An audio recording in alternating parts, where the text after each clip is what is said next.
Evelyn to Philip, December 9th, 1944. My dearest Phil, yippee! Today I hit the jackpot, and for the first time in weeks, I really received what I call mail. There were your letters of November 21st, 23rd to Adele, 26th, and 27th through 28 and 29.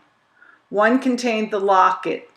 There was also a 4-page letter from Milt Brown, and I shall send it along if this doesn't become too heavy. He mentioned having received your letter, and no doubt will tell you in detail what he told me. He was one of 3 fellows that had to land first on a beachhead operation against the Japs. One of the fellows was killed, one was almost killed, and a hand grenade was thrown at Milt.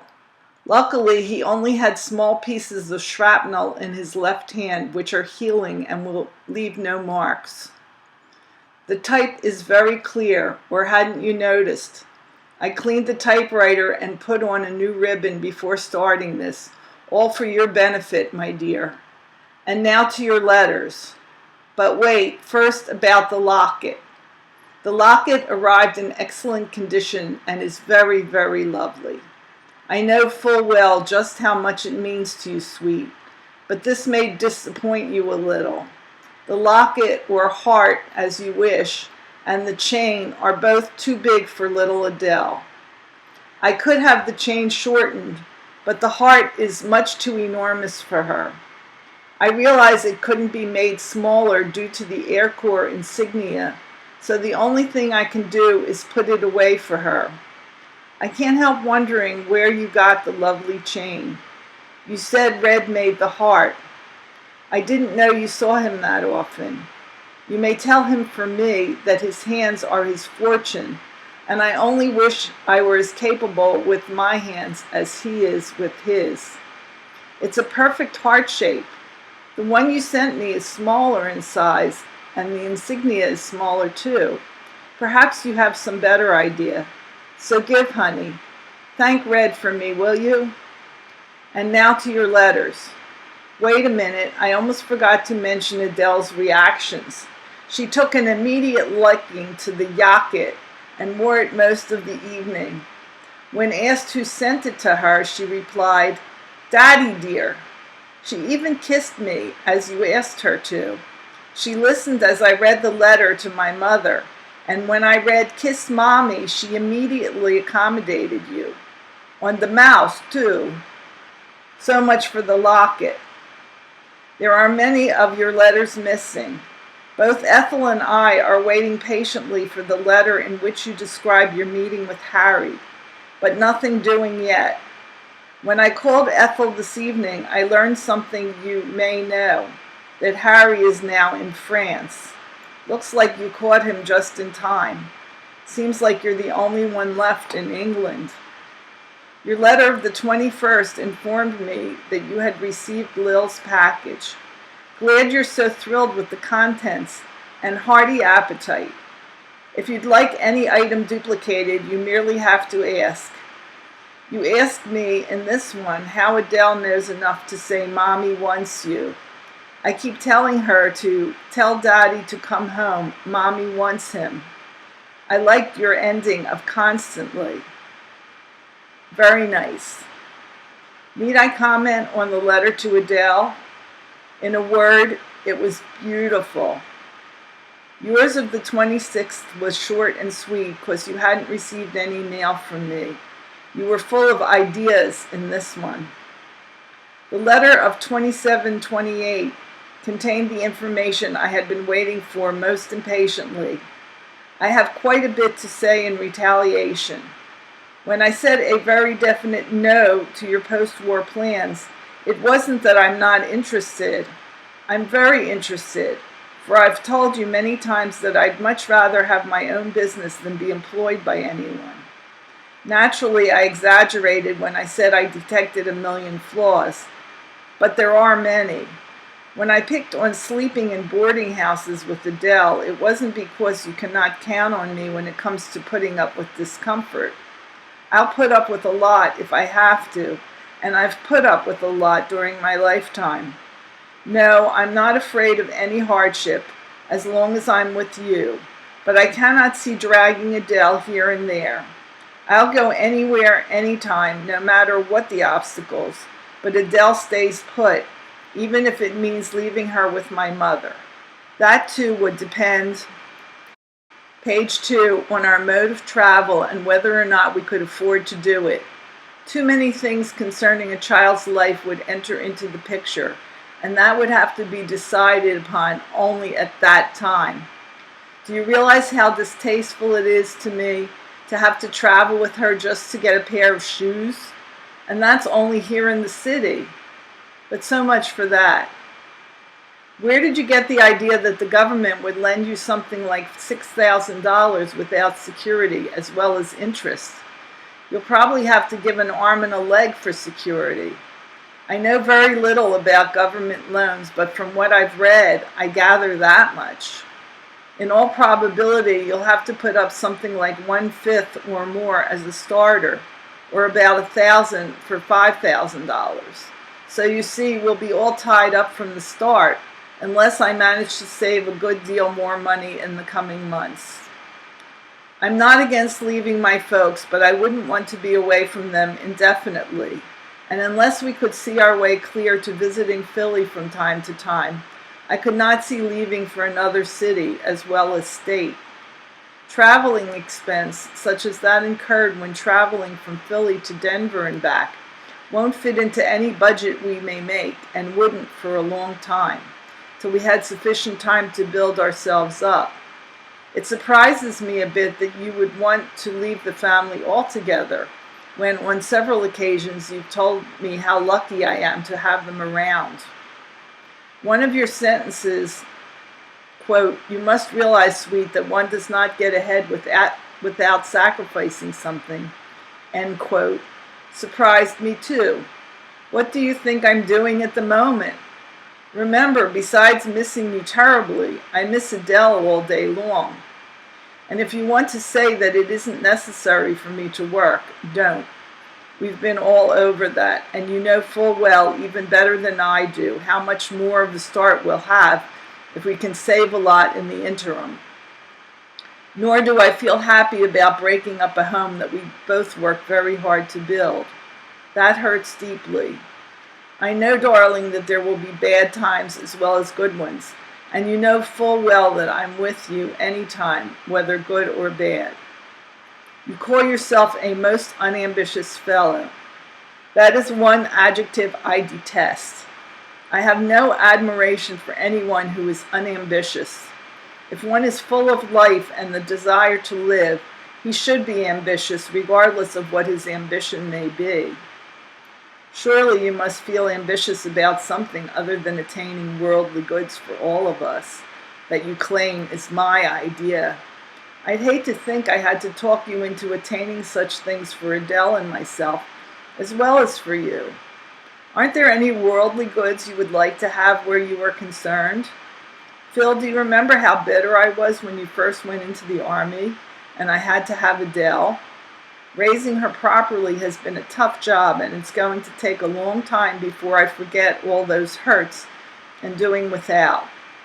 I'm not asking you to promise me or guarantee me anything. I know you can't do that either. When I say everything must be right, I mean mostly that we must have our own place. Is that asking too much of a husband? I'm not asking for any utopia either. I have your word that you'll do your best. How can I ask for anything more? Thanks for being so explicit on the question of giving up the house. Since Mom is in New York and won't be back until Monday morning and has had her share of grief this week, I shall say nothing whatever about it until January at least. I'm terribly glad to be able to report what I've mentioned in 2 letters, that Goldie has been so swell since Mom left for New York. She prepared the meals and did whatever cleaning she could in her spare time. It makes me feel swell, and I know you'll feel that way too. I'm sure Harry and Goldie realize more each day that the present setup could not be found anywhere. Goldie is more tolerant of my opinions. Before she had Diana, she used to tell me how she would do this or how she would do that. And now I keep saying, I told you so. Same goes for Harry. Page 3. Phil, dear, you must realize that I will do nothing to hurt anyone in connection with giving up the place. Some night when Mom and I are alone, I shall get to talking with her, tell her of our plans, both present and future, and point out to her each and every reason for the move. I am not going to tell her that you agreed to this, even if she should feel bitter, but I doubt it extremely. I'm going to make her understand that it's only a temporary setup and that we shall open up house once again when you have returned, and that she is more than welcome to live with us. I'm not holding anything against her, sweet, for any of her actions, nor have I ever done so. Far be it from me to come between any child and its mother. I, for one, never wish to be the cause of any hard feelings between you and your mother. I have you as a husband and father, and I shall always be grateful to her for that. I wouldn't call your mother thoughtless either, for I believe she gives most everything she does some thought. After I've told her what I plan to do, I shall tell her that I am advising you. Then you may write to her and assure her as you wish. I think it would be better that way. At least she would feel that I've taken her into my confidence on the matter, and it would be easier for her. For the time being, we shall drop the entire matter. I shall take it up whenever the opportunity for doing so tactfully arises, and shall advise you at that time. Don't feel badly, honey, for I feel certain that everything will work out satisfactorily in the end. As I told you, I'm not that anxious to go back home, for I'd much rather make my own way in the world. It's the wisest thing to do for the present, and I'm glad you understand. Houses and apartments are like diamonds these days, and it may take a long time for Harry and Goldie to get situated. Besides, I do not intend to move back home until my folks have redone the house. So you see, sweet, it's not as easily done as said. And who knows, by that time you may be coming home. I hope. We shall see. Your letter of the 29th was just full of question marks. Yes, I could write volumes about our daughter, but I have so little time and patience for it, and I'm genuinely sorry if I'm keeping you in the dark. Adele calls me Mommy, and I call her Adele, always. I usually call her Mummy when she's extra specially sweet. I've already told you that she knows her own name. She pronounces it very clearly as far as I'm concerned, and will usually say it for anyone who requests it. She looks very cute today.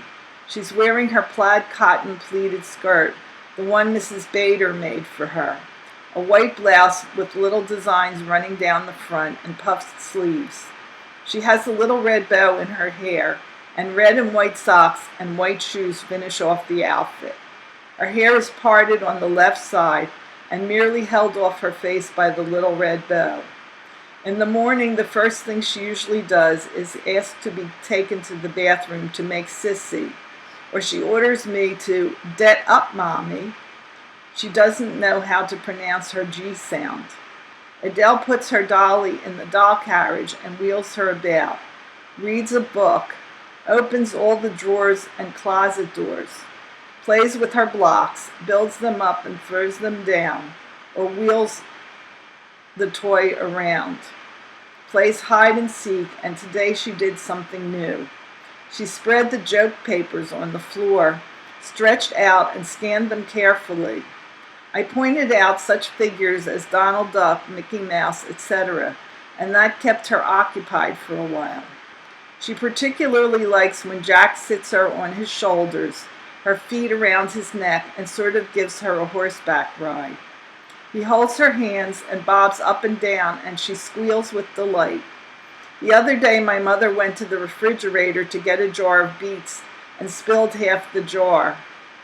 She must have said aloud, "Oh," for Adele immediately piped in with, "What happened, Nan, Mom? Spilled the beets?" Adele never liked beets, but she loves them now. She'll drink out a whole jar of beet juice if you'd let.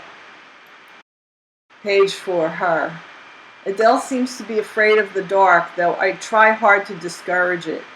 For instance, in the morning when we come down for breakfast, she won't go into the living room. Any other time she'll run in and out. When I ask her why she doesn't go into the living room, she says, "Too dark in there."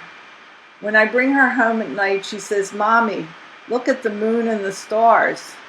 She's very contrary at times. When I tell her to do something, she won't, and vice versa. Her coloring remains the same.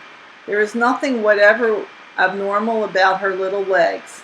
They are well formed, but there is still that tendency to walk pigeon-toed.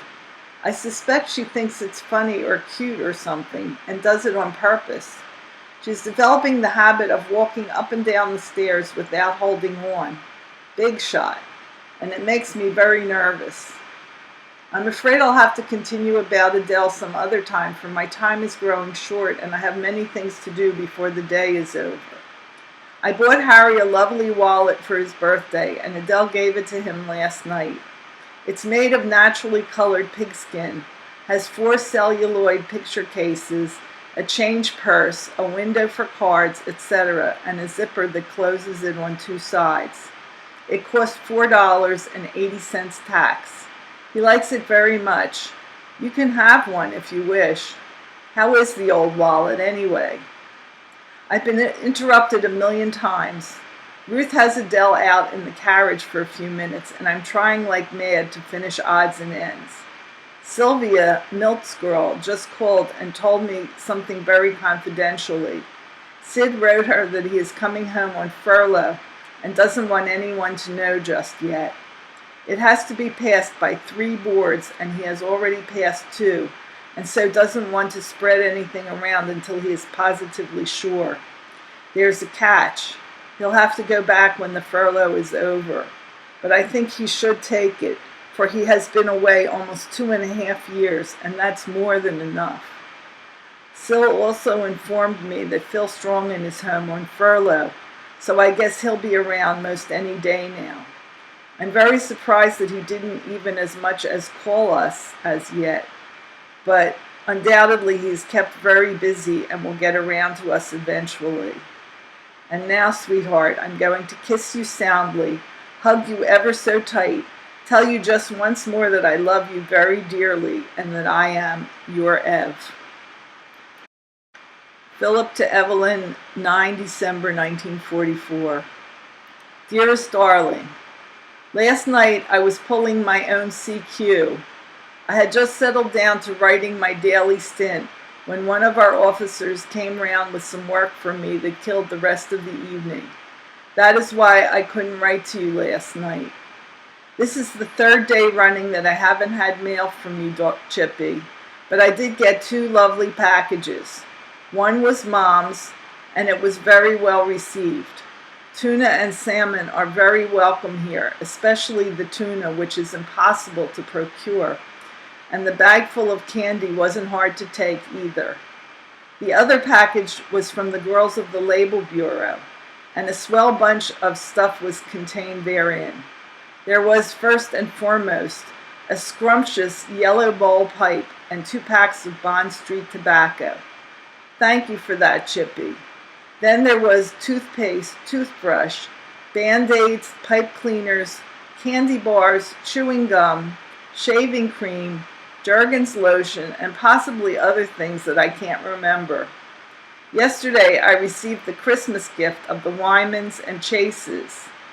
There was a very nice fruit cake that I have laid aside for Christmas Eve, some very tasty roasted and salted peanuts, a box of Stevens chocolates, and a fig bar which contained citron, which I despise, but Stahl took care of that. Earlier this evening I went to the movies to see Bathing Beauty for the 3rd time. Yep, it was that good, Chippy. I particularly liked Ethel Smith's superb performance on the organ, especially that Latin number, and Harry James's rendition of the Hora Toccata, to say nothing of Xavier Cugat's exciting rhythms. Well, honey, I've thought, and I can't think of another thing to say, except, of course, that I love you more than ever, if such a thing is possible. My dearest love to our sweet pumpkin. Love to all from your devoted Phil.